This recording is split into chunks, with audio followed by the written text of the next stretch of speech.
Pa-deliver ako ng ipa guys. Yan si kabayan.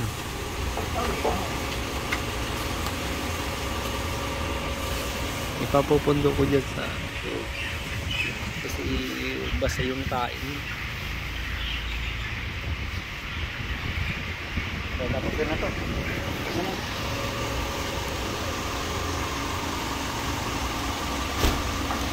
2 weeks lang pala ang bitrasin ha? Oo. Pero mas maganda yung ano dito. Hindi pa po, kukuha din ako sa'yo para ilagay ko sa bag. Oo. Yung isang set ha? Yung hanggang sa ano? Oo ah. Sa Marbet. Tapos, Pwede ah. kontak-kontak na lang ako sa'yo, tulungan mo ako. Sandaan lang ano. Pag na nandun na ako. May plano na rin kasi. Puro hirap ng trabaho mula pa noon. Mula noon. Puro pamimigat ba? Kaya nga eh. We! Teka, pangkama mo naman.